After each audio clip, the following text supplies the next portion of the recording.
What's up guys? Welcome to Life of Acro. I'm Acro Brandon and this is my life. Today I want to share with you one of my favorite local runs in Vail, Colorado.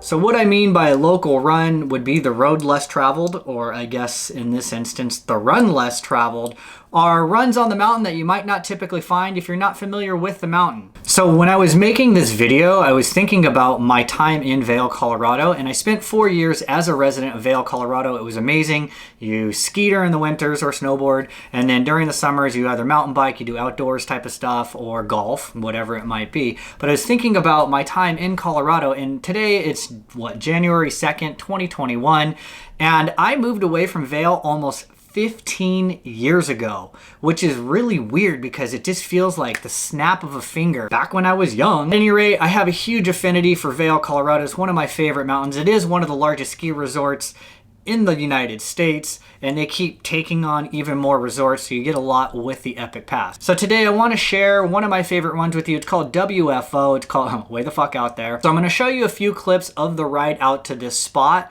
as I chat here, and then we're going to give it a full play. It's 11 minutes top to bottom, and I'm going to show you some different ways to get there and to maximize your time. If you've never skied Vail, they have over 5,000 acres of usable terrain. No matter how good of a skier or a snowboarder that you are, there is no way that you can ski the entire mountain and every run in a single day. And it's funny because when I left Colorado, ski tickets were only $90 a day, and we thought that was expensive. And now we're at the $150 mark a day. It's ridiculous. However, if you're the adventurous kind of person who wants to find some of those local stashes, the places we go to find powder after major storms, continue watching right here. So WFO is a tree run, so you do need to be an intermediate or above rider or skier, someone who likes ducking through trees and finding those deep stashes of powder. So let's take a look at the map here and we'll talk about it, and then I'm going to show you some of the clips as well. We're going to look at this map here of the front side of Vail.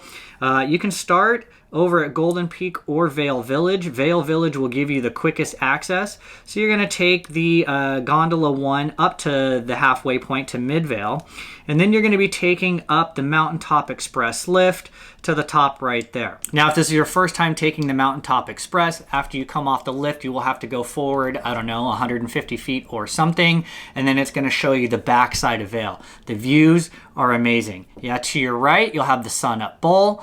To the left, it'll take you down into Northwoods, and if you look out yonder, you'll see Blue Sky Basin out in the background. So if we shift to the backside map, let's take a quick look at this right here. So we're looking up here, we've got the top of Chair 4, and like I said, after you get off, you'll see Chair 5, and then if you scoot ahead, that's Chair 11, which is the Northwood Express bringing you back out. Now there's this catwalk right here called Sleepy Time Road, which will take you all the way down and around to WFO, which is the most direct way to get there, and in my video, that's the way that I'm actually going to get there.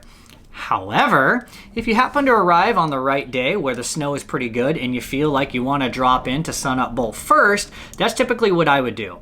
On this particular trip, I was super fortunate that they had gotten 15 inches of snow just a couple of days before my arrival. So my first mission was to try to find the fresh stashes. On day 2 and 3, it actually started dumping again, so I was getting freshies throughout the weekend. I was super fortunate. So back to the map here, if you're looking at this, instead of taking the catwalk all the way around, you could drop down anywhere on some of these sidewalls here for Sun Up Bowl, take the Sun Up Express lift right here to the top, and then you'll come right back down to the same catwalk, and it's actually going to give you a little more speed leading into this catwalk so that you can zoom down it. It is a long catwalk, but it takes you a little bit to get there. If we look at some of the footage here, as we start to get to WFO, this catwalk is actually going to split to the right and to the left. And you can take the catwalk all the way down to the bottom of Sundown Bowl and catch lift 5 out, or you can hook it to the left, and this would take you all the way around the back to Blue Sky Basin. Really, the only reason why you'd want to take a catwalk this entire way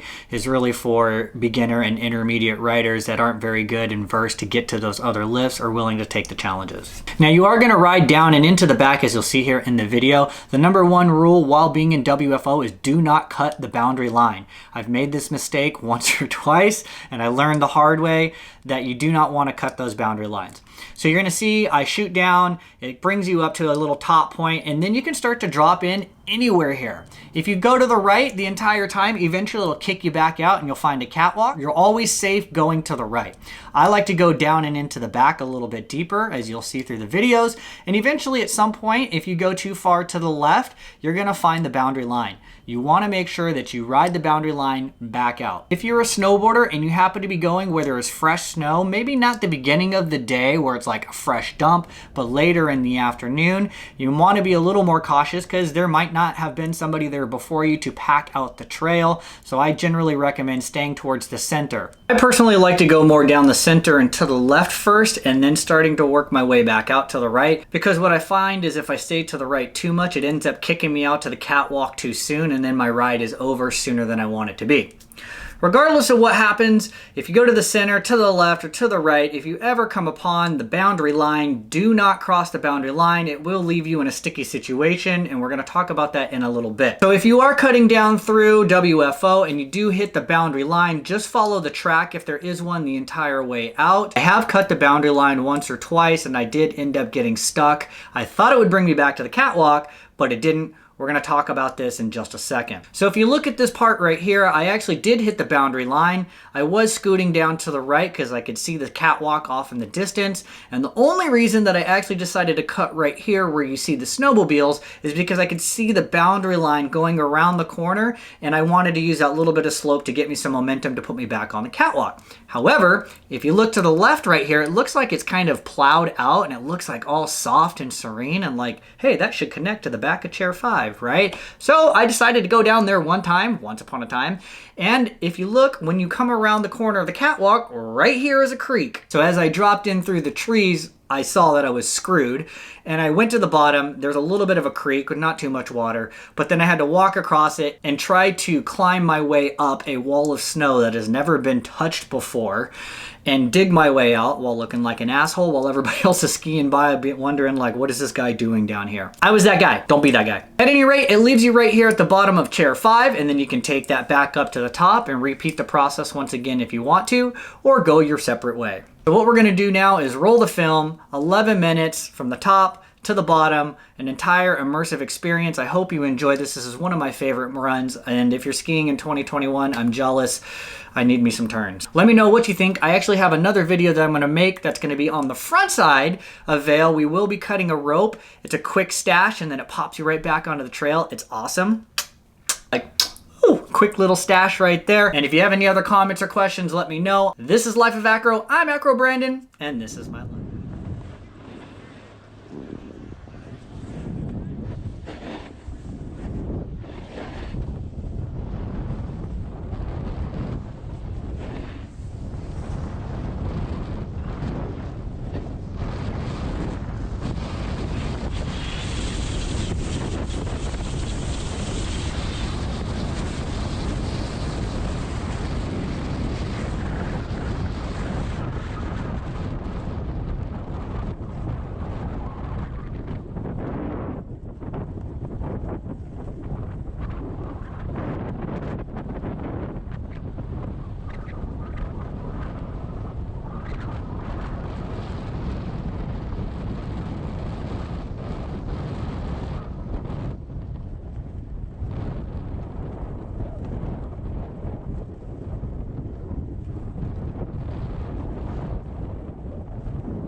Love it. I miss you, Vail. Look at this. Somebody finally some fresh up right here. It's still dropping and get some powder turns. Chunky, look good. But we're going to LFO, baby.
jump in.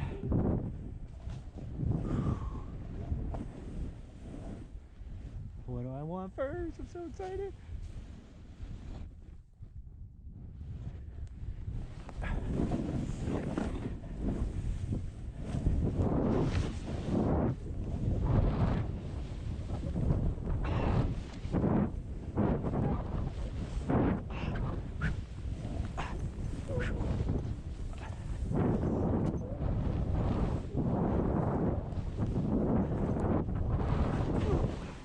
Oh, yeah.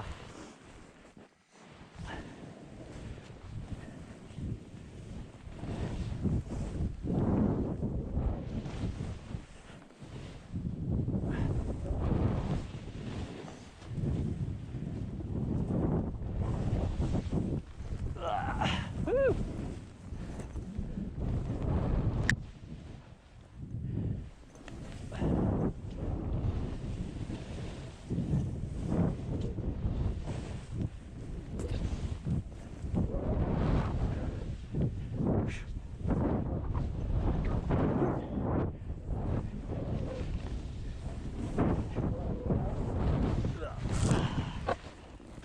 Yes. I'm loving it. Missing it.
That was the one.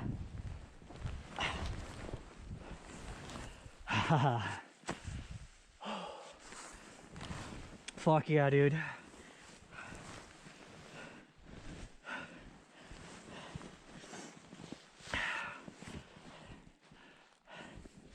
Come on. Yeah.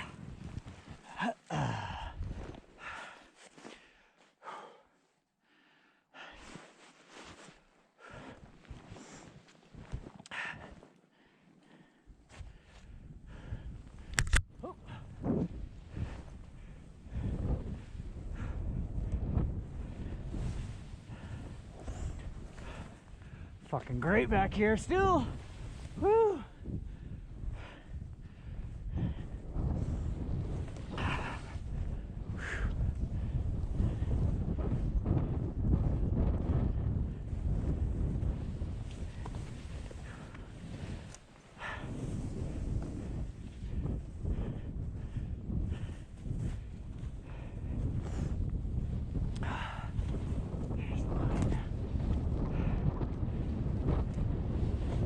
There's the out of bounds line.